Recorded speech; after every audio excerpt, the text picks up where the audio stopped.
48 വർഷങ്ങളായി അമേരിക്കയിൽ താമസിക്കുകയും ന്യൂയോർക്കിൽ സഹപ്രഥമ അധ്യാപകനായി പ്രവർത്തിക്കുകയും ചെയ്തിരുന്ന ശ്രീ ജയ മാത്യു ഫോമ അംഗമായ അദ്ദേഹം മലയാളം അംബാസിഡറായി ചേർന്ന് കൊച്ചുമകളെ മലയാളം പഠിപ്പിക്കുന്ന ദൃശ്യം കാണാം.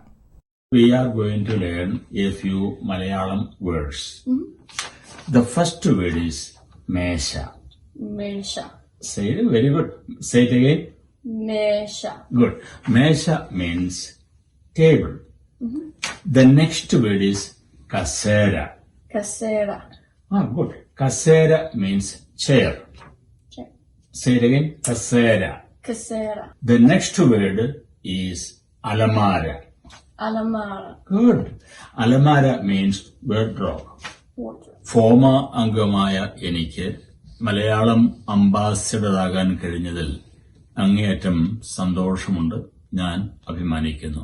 Thiruvananthapuram ടെക്നോസിറ്റി model public higher secondary സ്കൂളിലെ മലയാളം അധ്യാപികയായ ശ്രീമതി നിഷ മലയാളം അംബാസിഡറായി ചേർന്ന് മറ്റ് ഭാഷകൾ സംസാരിക്കുന്ന 2 വിദ്യാർത്ഥിനികളെ മലയാളം പഠിപ്പിക്കുന്ന ദൃശ്യം നോക്കൂ. Are you interested to study Malayalam? Yes. So I welcome all of you to Ente Malayalam class. Okay. Malayalam Aksharamala. Malayalam alphabets are divided into 2 groups. Mainly divided into 2 groups. രണ്ടായിട്ട് തിരിച്ചിട്ടുണ്ട്. സ്വരാക്ഷരങ്ങളെന്നും വ്യഞ്ജനാക്ഷരങ്ങളെന്നും.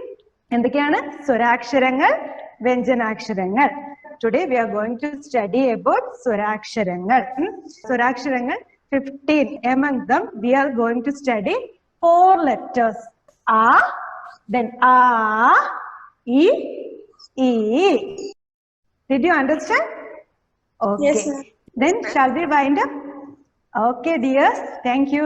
മലയാളം അംബാസിഡർമാരാകാൻ ആഗ്രഹിക്കുന്നവർ entemalayalam.net എന്ന website വഴിയോ guru@entemalayalam.net എന്ന email മുഖേനയോ register ചെയ്യൂ.